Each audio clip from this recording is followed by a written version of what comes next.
Assalamualaikum semuanya. Cuman modal 23.000 kalian bisa stok tempe bacem frozen. Ini tuh bisa bertahan berbulan-bulan, dimasukin ke dalam freezer ya teman-teman ya. Rasanya pulen, manis, gurih, sedap gitu. Ini sih menurut aku makanan rumahan yang wajib banget ada di kulkas. Soalnya ini tuh cuman digoreng aja, dimakan pakai nasi anget tanpa sambal tuh udah enak pol gitu loh. Apalagi bumbunya tuh meresap sampai ke dalamnya. Penasaran? Langsung aja ditonton sampai habis.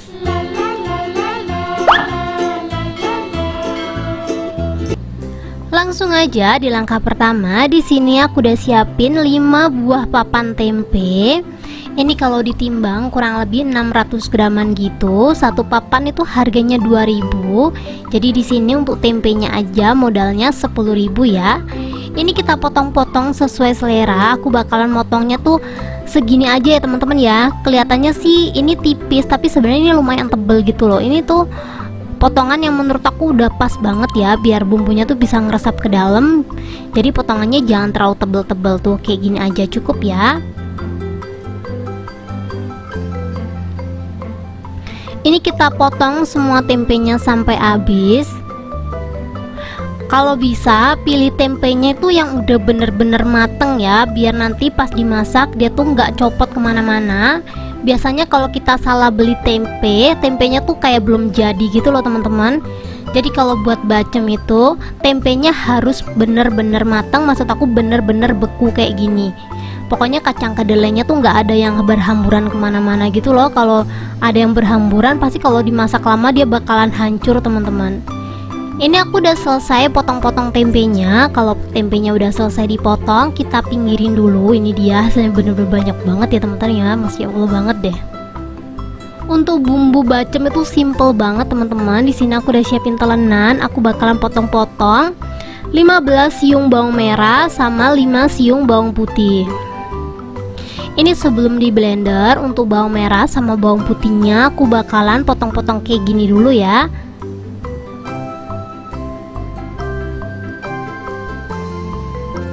Ini biar nanti pas halusinya lebih gampang sih. Soalnya kalau utuh-utuh gitu langsung kita blender, biasanya dia nggak bisa halus gitu teman-teman. Jadi biar dia tuh gampang halusnya, kita bantu potong-potong kayak gini aja ya. Nggak perlu kecil-kecil banget, asal kepotong aja.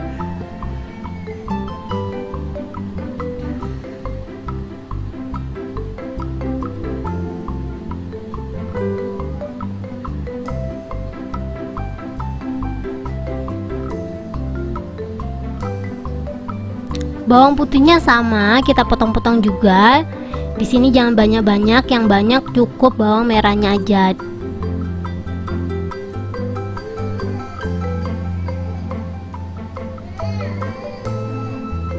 Selesai dipotong-potong seperti ini, kita bisa langsung aja siapin blender seperti biasa. Untuk blendernya aku pakai Miko 5in1 ya teman-teman ya. Sebenarnya ini tuh chopper, cuman ada blendernya juga. Kita langsung aja masukin satu persatu seperti ini.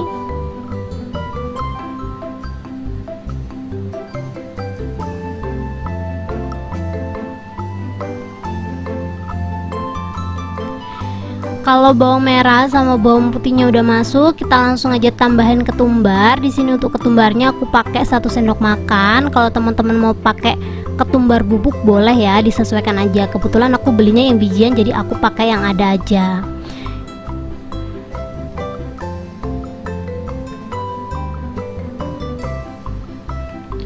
Lanjut, di sini aku udah siapin 1 liter air. Ini aku buat ngeblender sedikit ya teman-teman ya. Kalau teman-teman ada air kelapa boleh pakai air kelapa, cuman karena nggak ada jadi aku pakai air biasa aja. Ini langsung aja kita blender sampai bumbunya benar-benar halus. Sebenarnya pas aku buat ini ada beberapa bahan yang nggak lengkap, contohnya air kelapa tadi, terus sama lengkoas. Tapi walaupun ada bumbu yang kurang, ini tuh masih sedep banget teman-teman. Jadi kalau teman-teman mau masak ini nggak ada air kelapa gitu kan, jangan di skip masaknya teman-teman, langsung dibuat aja karena menurut aku rasanya nggak pengaruh banget. Kalau bumbunya udah di blender, kita langsung aja siapin penggorengan yang lumayan gede gitu. Boleh penggorengan, boleh wajan, panci, presto bahkan boleh ya teman-teman ya. Kita langsung aja masukin bumbunya, kita tuang air yang sisa tadi ya. Ini 1 liter tadi tuh aku buat ngeblender doang. Setelah itu kita buat ngebersihin blender kayak gini dan kita masukin semua. Pokoknya total airnya 1 liter ya. Air udah masuk, kita langsung aja tambahin daun salam kurang lebih 7 lembar. Kalau ada lengkuas boleh pakai lengkuas ya teman-teman ya, karena lagi nggak ada aku skip untuk lengkuasnya. Jangan lupa ditambahin perasa. Perasanya di sini aku ada garam. Untuk garamnya aku pakai 2 sendok teh.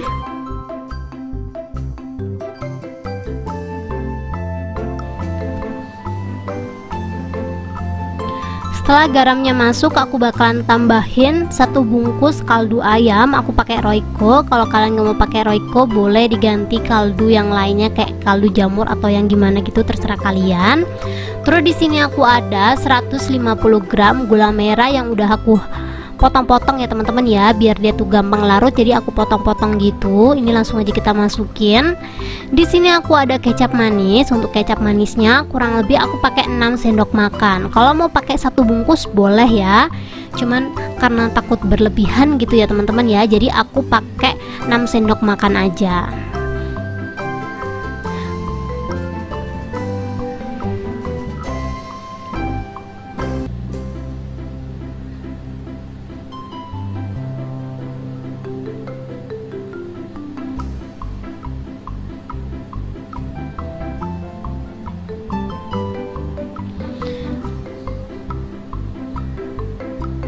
Ini boleh langsung diaduk, tapi di sini aku lupa masukin asam jawa. Untuk asam jawanya kurang lebih sebesar koin gini loh teman-teman. Gimana ya aku nyebutinnya ya, pokoknya ambil aja secuil gitu lah. Pokoknya jangan terlalu banyak-banyak biar rasanya nggak terlalu kuat. Dan setelah asam jawanya masuk, kita langsung aja masukin tempenya. Boleh diaduk dulu, boleh langsung dimasukin ya teman-teman ya. Soalnya kan ini masih banyak kayak bahan yang belum larut kan, jadi walaupun ini tuh nggak diaduk langsung dimasak juga nggak apa-apa ya teman-teman ya. Jadi kalau udah masuk seperti ini kita langsung aja masak.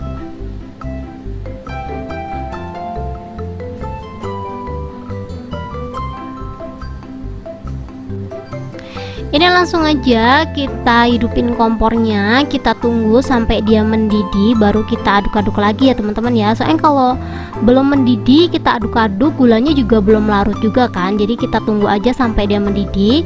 Kalau mau ditutup boleh, dibiarin kayak gini juga nggak apa-apa.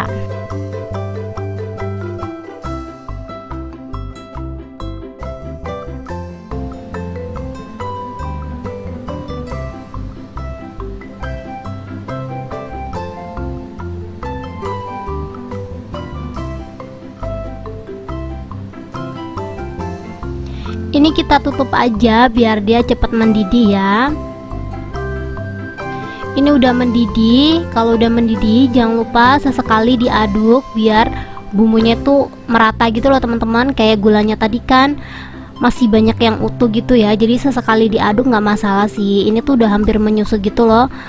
Tuh kalian bisa lihat sendiri. Ini tuh tadi kalau pakai lengkuas pasti harumnya lebih kuat dari ini. Ini tuh nggak pakai lengkuas aja, wanginya tuh bener semerbak kemana-mana.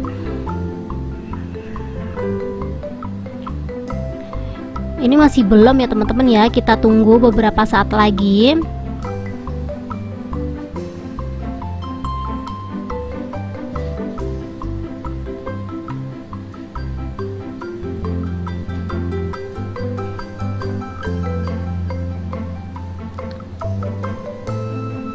Dan ini menurut aku airnya udah lumayan menyusut ya, tinggal kita aduk-aduk sebentar aja sih. Kalian bisa lihat ya, kalau teman-teman pengen warnanya lebih pekat, untuk gula merahnya pakai gula merah yang hitam, terus kecapnya juga pakai kecap yang hitam. Cuman pas aku masak ini tuh kayak yang penting ada aja lah ya. Untuk warnanya juga nanti bisa digoreng, warnanya bakalan lebih gelap kalau digoreng, tapi menurut aku ini udah cukup. Kita langsung aja matiin kompornya, kita langsung aja pindah ke dalam piring.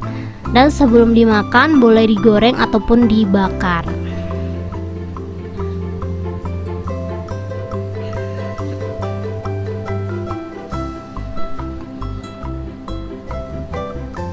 Ini kalian bisa lihat sendiri ya, ini tuh airnya udah habis gitu loh teman-teman. Masya Allah, ini tuh enak banget sih. Ini setelah dingin aku udah taruh piring. Sebenarnya ditaruh di kayak tin bowl gitu atau container box buat bisa disimpan di kulkas gitu ya teman-teman ya. Kalau mau disimpan di kulkas ditutup yang rapat biar baunya nggak nyebar kemana-mana. Cuman karena di sini aku mau goreng, jadi kita langsung aja goreng sebagian. Di sini aku udah siapin teflon, kita langsung aja goreng secukupnya aja ya. Kalau teman-teman pengen ngurangin minyak boleh dibakar. Biasanya kalau suami aku lagi diet gitu ya, atau aku lagi diet, ini tuh aku bakar teman-teman, jadi biar dia tuh kayak nggak mengandung minyak sama sekali gitu loh. Jadi kalau teman-teman pengen makanannya sehat ya dibakar aja. Karena hari ini aku lagi nggak pengen diet, jadi tempenya ini aku goreng aja. Untuk ngegorengnya pakai api kecil ya, biar dia tuh nggak gampang gosong.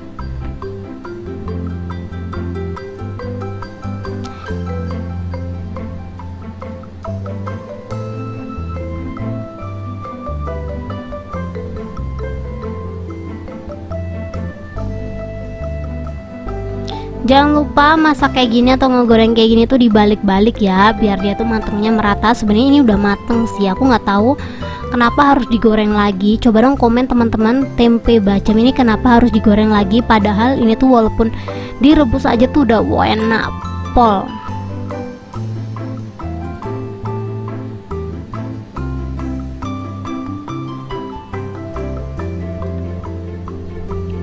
Ini menurut aku menu yang sangat cocok banget buat teman-teman yang nggak suka tempe, soalnya bau tempenya tuh nggak ada. Jadi setelah di proses masak kayak gini tadi tuh menurut aku tempenya tuh nggak ada teman-teman, jadi rasa tempenya tuh nggak ada. Menurut aku teksturnya juga berubah.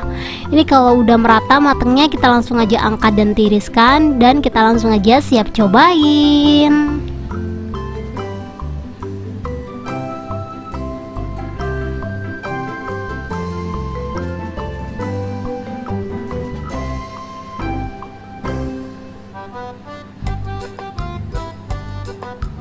Ini dia tempenya. Sebenarnya kalau dimakan pakai nasi tuh enak banget pasti, tapi aku bakal nyobain langsung aja. Menurut aku tempe bacem ini tuh teksturnya tuh udah berubah, apalagi dalamnya tuh kayak lebih juicy gitu loh teman-teman. Kayak misalnya sendiri ini aku belah, bumbunya tuh meresap ke dalam, tempenya jauh lebih juicy. Kalau digigit dia tuh kayak agak pulen gitu loh. Ini langsung aja kita cobain. Bismillahirrahmanirrahim. Manis, gurih, sedep lah pokoknya, terus teksturnya kenyal-kenyal ya, agak pulen lah pokoknya. Intinya yang penasaran langsung aja dicobain di rumah. Yang udah nyobain jangan lupa komen, kasih tahu kita yang di sini gimana rasanya. Thank you buat teman-teman yang udah menonton videoku sampai habis.